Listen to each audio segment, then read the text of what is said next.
À 300 km du Caire, c'est un village de la campagne égyptienne.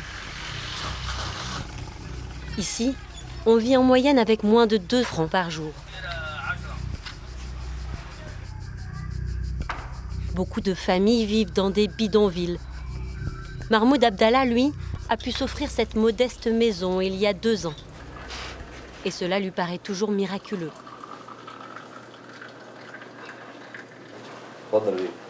Venez, rentrez.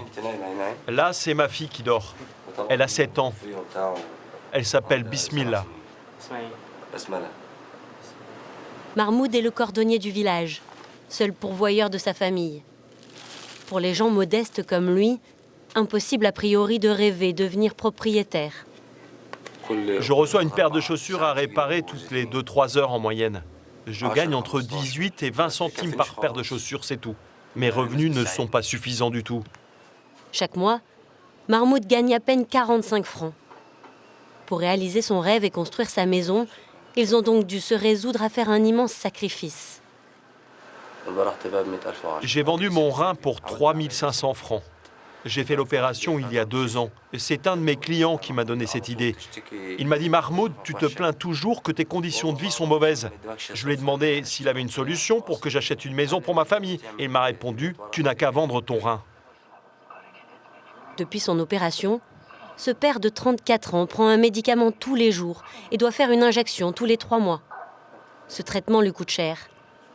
Pourtant, il ne regrette rien. Je n'ai pas hésité parce que j'ai regardé mes enfants dans les yeux.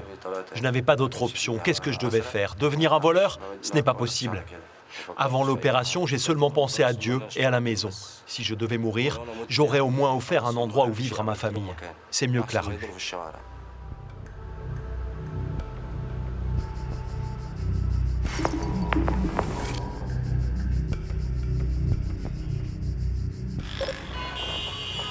En Égypte, pour des citoyens sans ressources, la vente d'un rein est devenue un moyen de gagner rapidement de l'argent.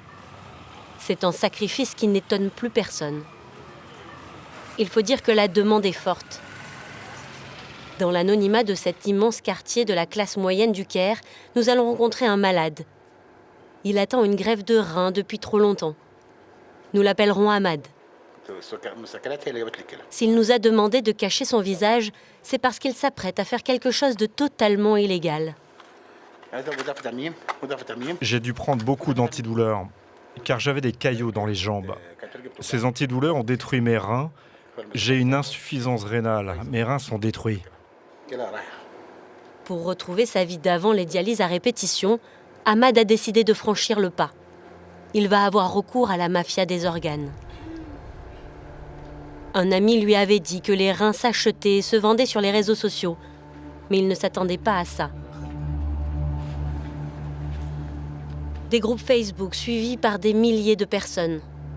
En quelques minutes, Ahmad trouve la page d'un trafiquant. Lui ne se cache même pas. Tout est détaillé, le prix des opérations par hôpital, l'origine des donneurs et son numéro de téléphone. Bonjour. Ça va, monsieur Mohamed? Dieu merci, tout va bien. Qu'est-ce que tu veux? J'ai lu sur ta page Facebook que tu fournis des donneurs de reins. C'est quoi ton groupe sanguin? C'est AB négatif. Ah, c'est bien ça. Merci, mon Dieu, j'aime ce groupe sanguin. Je veux savoir combien ça coûte et quelles sont les procédures. Ok, l'opération coûte 3500 francs. Il faut payer le donneur aussi? 3500 également. Et comment on fait pour trouver le donneur? C'est simple, je m'occupe de tout, je le fais pour vous. Merci beaucoup. Il s'occupe des procédures officielles, il légalise la donation. C'est bien qu'il fasse ça. Les hôpitaux fournissent tout. Tu dois juste venir avec ton argent. En un coup de fil, le marché est passé. Au total, l'homme au téléphone a expliqué à Ahmad qu'il lui faudra débourser 8000 francs pour son rein. Une fois la somme payée, Ahmad devra se rendre dans un hôpital situé dans un quartier huppé de la périphérie du Caire. C'est là-bas que le business prospère, avec la complicité des médecins, des laboratoires d'analyse et des autorités. ces établissements ne se cachent pas. Leurs vitrines affichent clairement la couleur. Nous avons visité 4 de ces hôpitaux. Tous nous ont confirmé la possibilité d'obtenir une greffe rapidement. Aucun, en revanche, n'a accepté de nous laisser filmer. Nous entrons donc équipés d'une caméra cachée. Bonjour. Où est le département des greffes de reins? Nous prétendons être suisses et chercher un rein pour notre père. Nous sommes pris en charge par un infirmier qui répond à toutes nos questions. Et vous avez déjà opéré des Européens? Oui, beaucoup de fois. Beaucoup? De quelle nationalité? On l'a fait récemment pour un Allemand, un Maldivien, et on va bientôt opérer un autre Maldivien. Si ce marché s'est globalisé à ce point, c'est à cause de la pénurie mondiale de dons. Selon l'Observatoire mondial du don d'organes et de la transplantation, moins de 10% des malades trouvent un donneur. Entre 2 et 7 millions de malades meurent chaque année parce qu'ils n'ont pas trouvé de rein.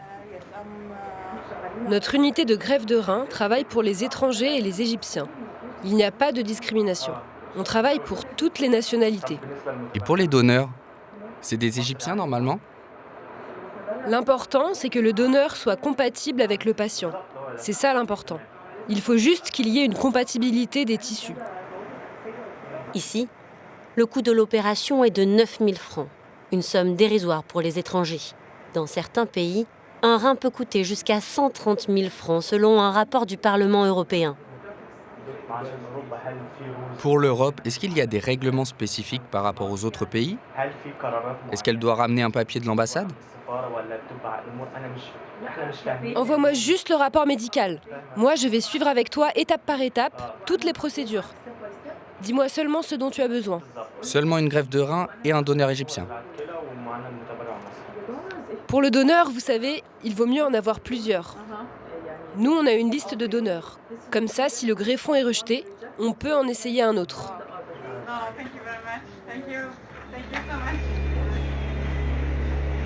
L'Égypte est devenue la plaque tournante de ce trafic en Afrique et au Moyen-Orient. Un trafic qui prend racine dans les quartiers les plus défavorisés du Caire. On va maintenant aller à Boula. Ces derniers mois, beaucoup de Soudanais se sont installés ici. C'est un quartier populaire et pas cher dans lequel ils peuvent vivre. Fatma est soudanaise. Cette activiste vit au Caire depuis 6 ans. Comme 1 200 000 autres réfugiés soudanais, elle a fui la guerre. Installée dans les ruelles sombres de Boula, cette population est devenue la première cible de la mafia des organes.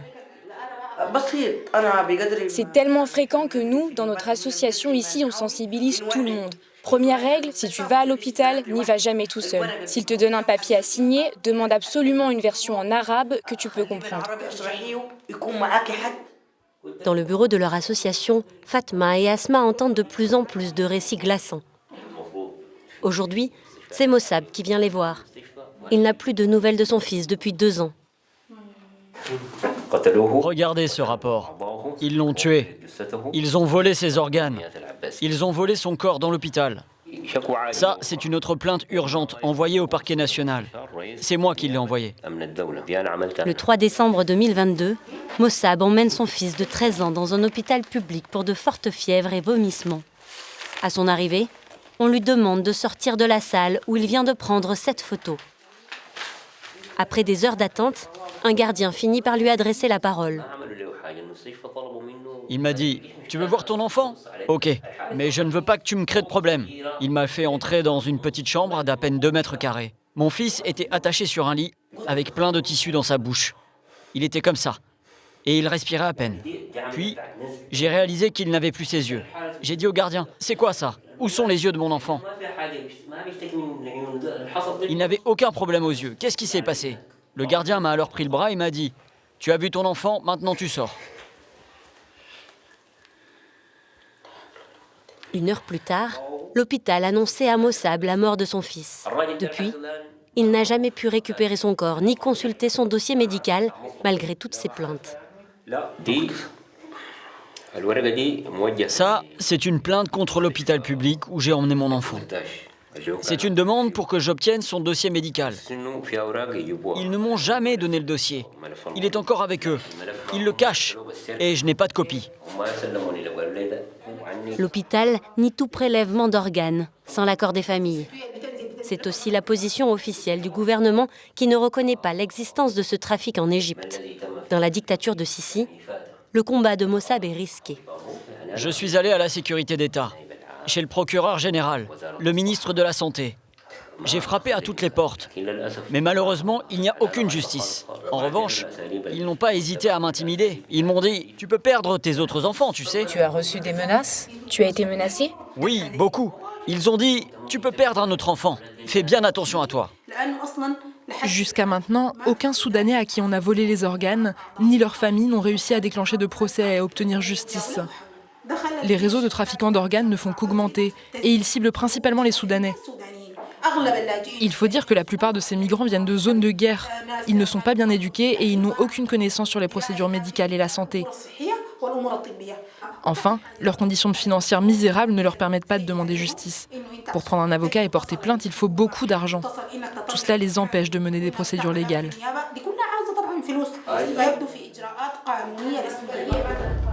Pendant ce temps, les réseaux des trafiquants, eux, se professionnalisent.